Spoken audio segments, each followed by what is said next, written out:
아모르 파티. 이 세상에 자기 삶에 만족하는 사람이 얼마나 될까? 누구는 병고로, 누구는 가난으로, 누구는 자식, 남편 문제로, 누구는 실직으로, 누구는 사랑하는 이를 잃고서 고통을 당하고 있다.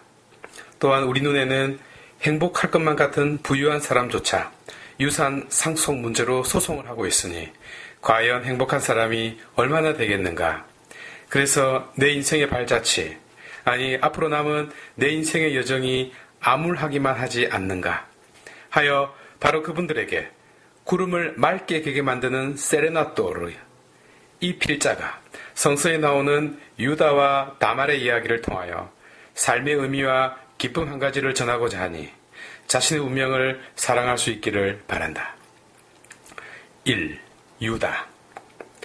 형제들과 함께 요셉을 이스마엘인들에게 은전 20잎에 팔아넘긴 후 유다는 삶에 대한 좌절과 고독으로 혼자의 시간을 갖고 싶어졌다.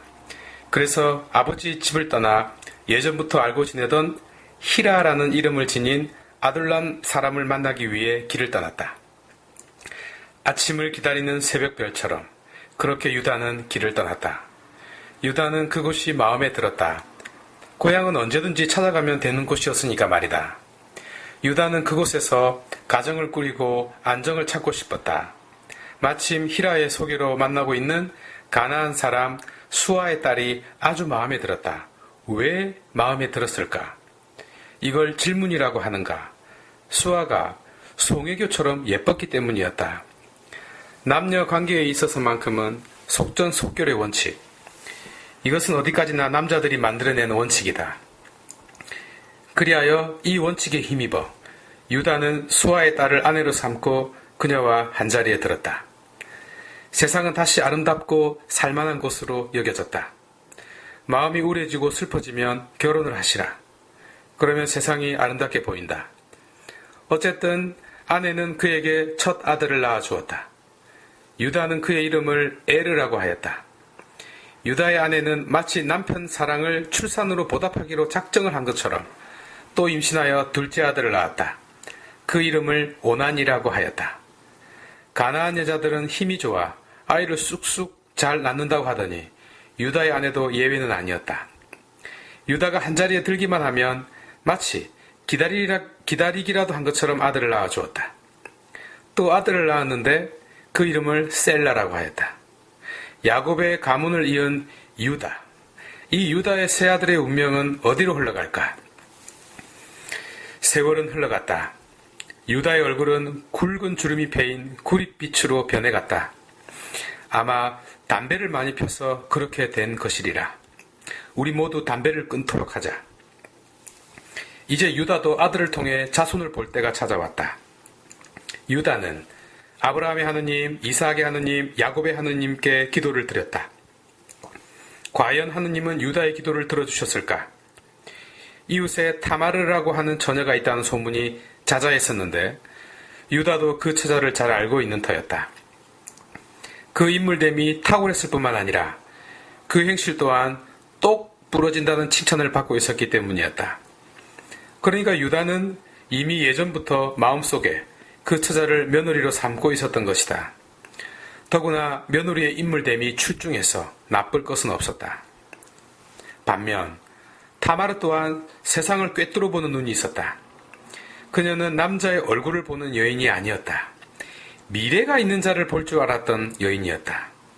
그 미래는 수천 년 뒤에도 꽃피울 가문에 있었던 것이다.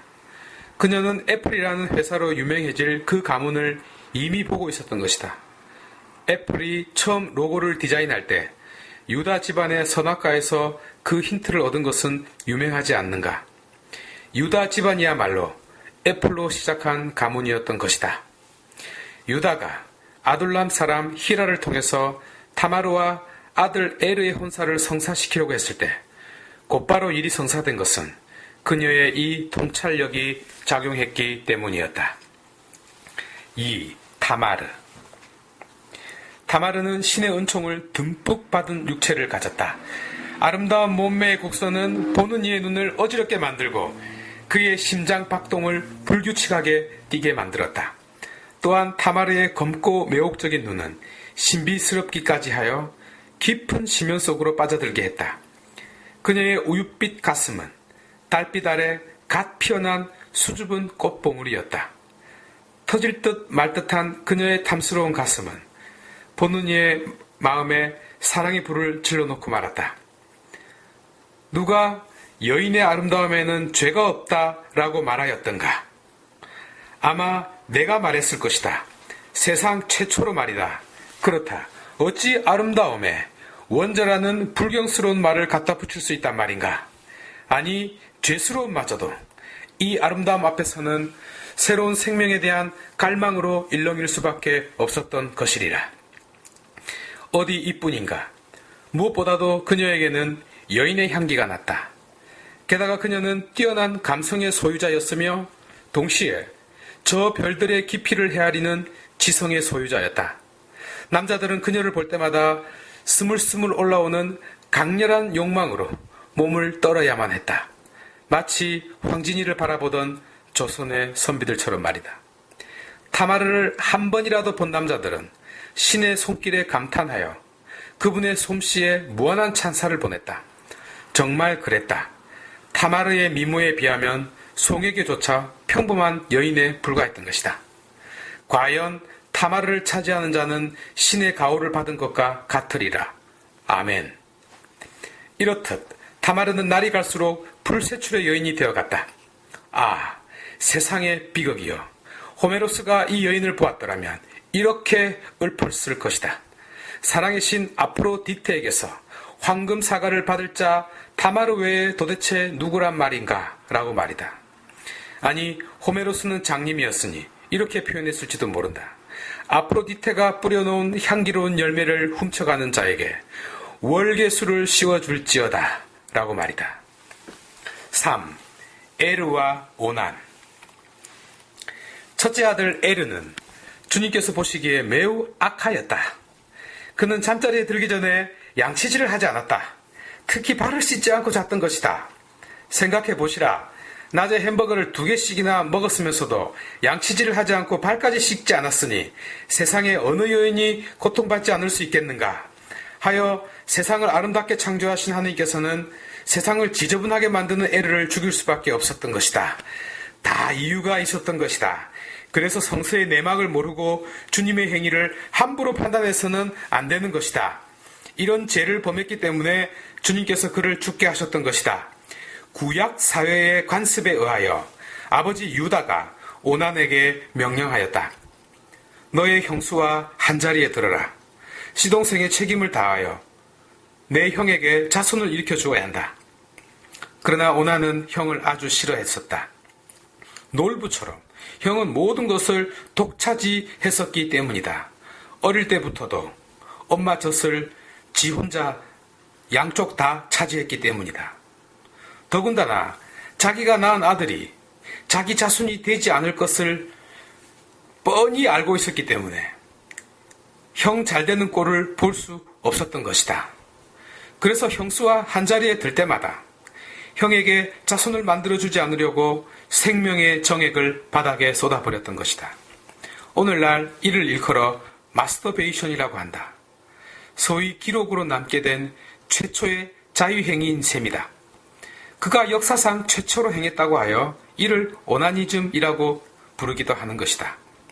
그가 이렇게 한 것이 주님께서 보시기에는 악하였으므로 하느님은 그를 죽게 만드셨다. 그 악한 유전인자가 전해지지 않도록 하기 위해서 말이다.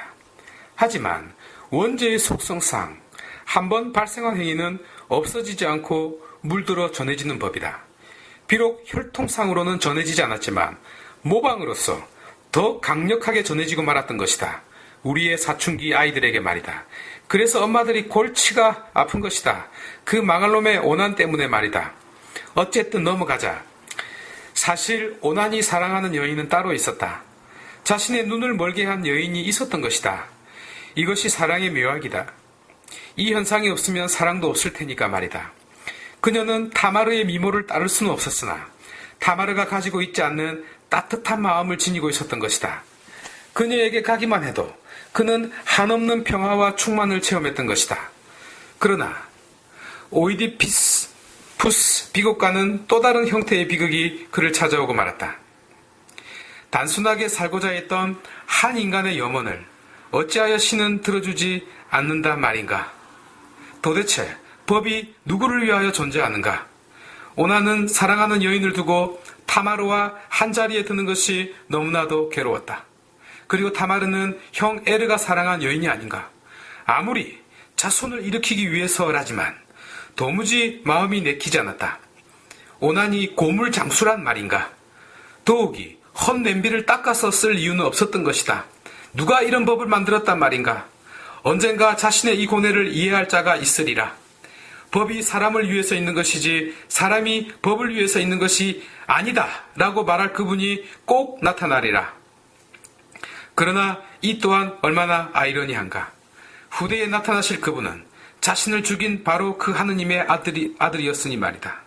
그렇다. 너무 늦고 말았다. 또한 형수 카타리나를 받아들여야 했던 영국 국왕 헨리 8세도 너무 늦게 나타났다.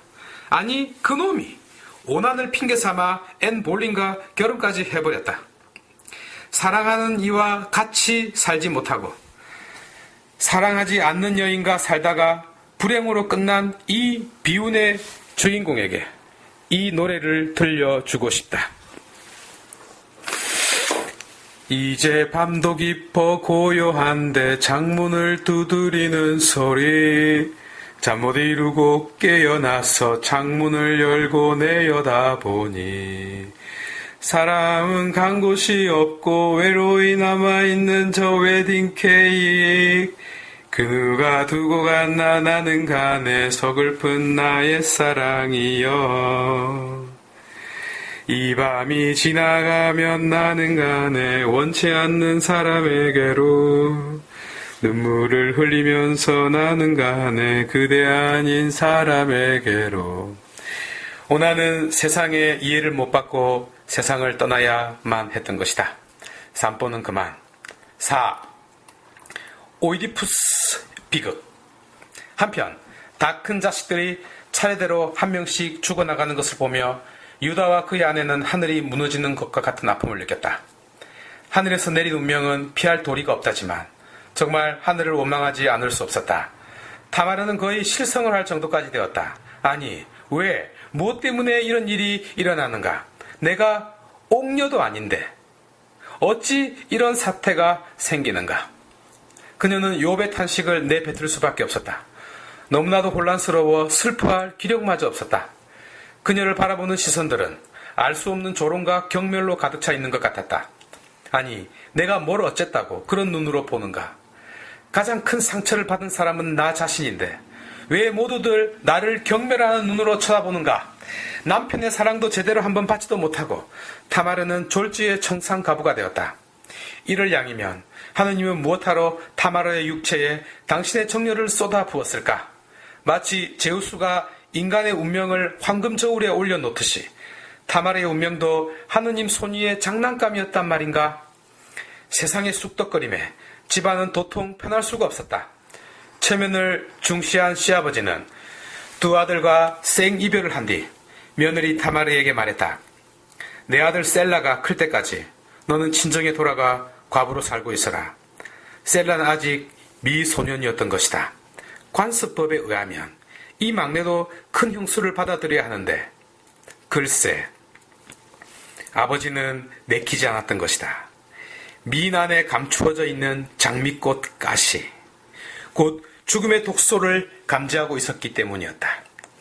타마르 또한 어쩔 수 없이 이 막내 아들도 제 형들처럼 나 때문에 죽었다는 말을 들어서는 안 되지 라고 생각하여 친정으로 발길을 돌리게 되었다.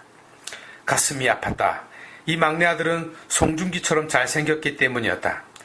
어쨌든 소박 맞은 여인으로 그녀는 고향으로 돌아갔다. 쫄지에 미스 코리아 소박받았다는 뉴스를 스스로 고향으로 가지고 가고 말았다. 그래도 그녀는 어쩔 수 없이 캔디가 되어야 했다. 참고 또 참는 수밖에. 세월은 흐르고 흘러 수아의 딸, 곧 유다의 아내도 죽었다. 애도 기간이 지나자 유다는 아둘람 사람인 친구와 함께 팀나로 양들의 털을 깎는 이들에게 올라갔다. 타마르는 너의 시아버지가 자기 양들의 털을 깎으러 팀나러 올라간다는 말을 전해 듣고는 입고 있던 과부옷을 벗고 너울을 써서 몸을 가리고 팀나러 가는 길가에 있는 에나임 어귀에 나가 있었다. 셀라가 이미 다 컸는데도 자기를 그의 아내로 데려가 주지 않는다는 사실을 알았기 때문이다. 아버님의 심정을 모르는 바는 아니었으나 엄연히 관습법이 살아있었기에 이렇게 무소식으로 입을 닦아서는 안 되는 것이었다. 더욱이 타마르의 육체는 세월이 갈수록 더욱 빛나고 농 익어가고 있었다. 이를 어쩌란 말인가. 그녀의 몸은 남자를 기다리고 있었지만 언제까지나 기다리고 있을 수만은 없는 일이었다. 그리하여 그녀는 과감한 배팅을 하기로 결심했다. 도대체 무슨 생각을 하고 있는 것일까? 세상에 어떻게 되려고 이런 일을 준비한단 말인가? 여자는 정말 무서운 동물이다. 아무 생각 없이 지나가는 자와 미리 만반의 준비를 한 자와의 전투는 해보나 마나다. 유다는 처음부터 걸려들었다. 유다가 그녀를 보았을 때 그녀는 살짝 얼굴을 가리고 있었다. 아름다움을 그대로 발산한 채로 말이다. 장녀라고 생각은 했으나 그러나 너무나 그 미모와 몸매가 빛나고 있었기에 그냥 지나칠 수가 없었다. 물론 일반 장녀와 신전 장녀는 다르다는 점도 밝힌다. 어쨌든 바쁘니까 넘어가자. 유다는 아내도 잃고 호라비가 되었다. 앞이 캄캄하다. 그래서 그 여인이 더욱 눈에 들어왔는지도 모른다. 아니, 아내가 죽으면 남편들은 화장실에 가서 웃는다고 하더니 이것은 그때나 지금이나 변함없는 진리임에 틀림이 없으리라. 남자를 기다리는 타마르처럼 유다의 늙은 몸뚱아리도 여자 육체를 애타게 찾고 있었던 것이다. 쓰러져가는 몸을 지팡이에 의지한 채 약국에 들어와서는 비아그라 약을 받고 웃고 나가는 80대 노인처럼 유다도 별반 다를 바 없는 동물이었던 것이다.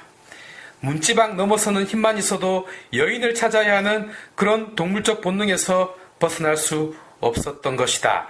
그자가 구원 역사의 주인공이라 할지라도 말이다. 그래서 그는 그 아리따운 젊은 청춘에게 가서 말하였다. 어험, 이리 오너라. 내가 너와 한자리에 들어야겠다. 유다는 그녀가 자기 며느리인 줄을 몰랐던 것이다. 이 얼마나 기가 막힌 일인가. 생기지 말아야 할 일이 생기고 말 때 역사가 기록된다. 소포클레스의 오이디푸스 비극이 BC 429년에 첫 선을 보였으니 경악을 금할 수 없는 이 사태는 그보다 500년이나 앞서 일어난 비극이었던 것이다. 오이디푸스 비극은 여기에 비하면 차라리 희극에 속하리라.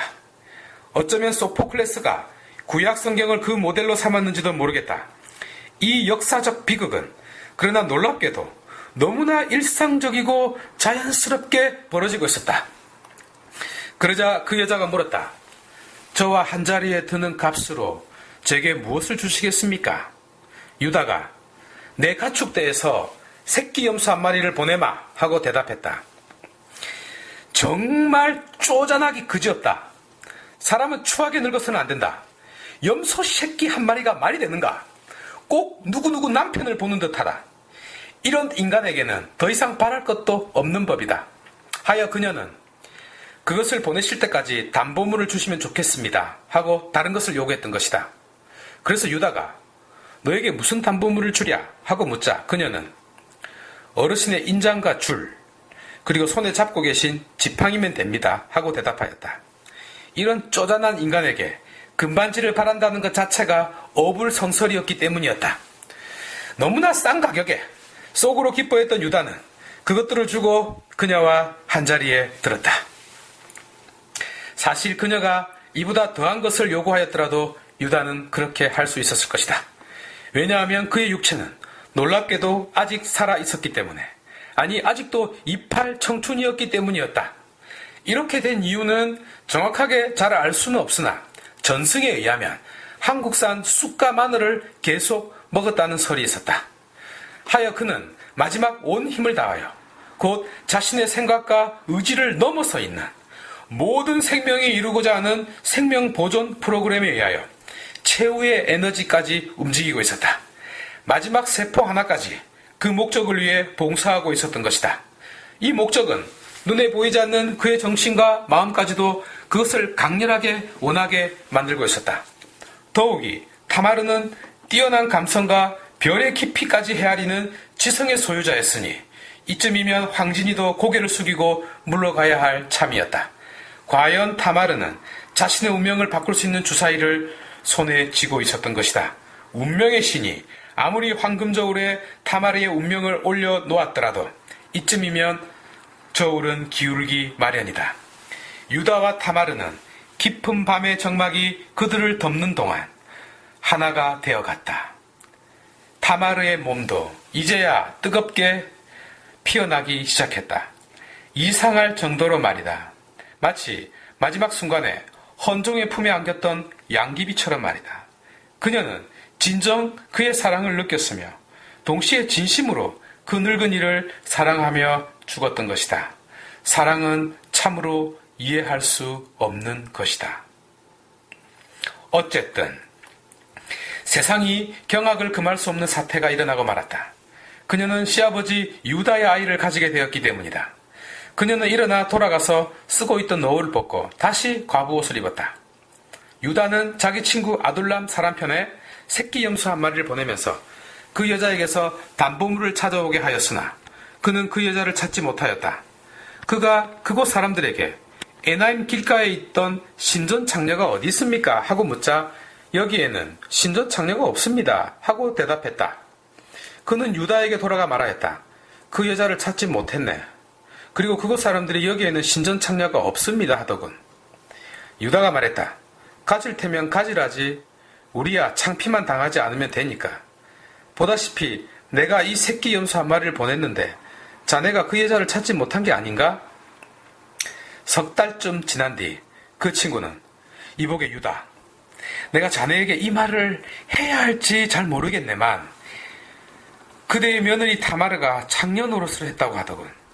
확실한 이야기네. 남사스러워 입에 오르기도 그렇네. 더군다나 창녀질을 하다 임신까지 했다네. 하는 말을 전해 주었다. 이 말을 들은 유다는 분노가 머리끝까지 솟구쳐서 명령하였다. 당장 그녀를 끌어내어 화양에 처하라. 잘 보시라. 남자들의 이 정의로움을. 그렇게 무관심으로 일관했던 그리스의 왕 메넬라오스는 자기 부인 헬레나가 트로이의 왕자 파리스에게 넘어가니까 전쟁까지 벌이지 않았던가. 법과 명예를 내세워 자신의 위신을 살리고자 하는 남자들의 천박한 위선처럼 유다는 자기 가문의 명예를 지키려고 나섰다. 밖으로 끌려 나오게 된 타마르는 고민에 고민을 더했다. 빌 클린턴과 연문에 휩싸인 루인스키처럼 추잡스러운 짓을 하고 싶지는 않았지만 목숨이 경각에 달려있는지라 어쩔 수 없었다. 그녀는 자기의 시아버지에게 급히 전가를 보냈다. 저는 이 물건 임자의 아이를 배웠습니다. 다급한 목소리로 그녀는 계속 말을 이었다. 이 인장과 줄과 지팡이가 누구 것인지 살펴보십시오. 유다가 그것들을 살펴보다 말하였다. 그 애가 나보다 더 옳구나.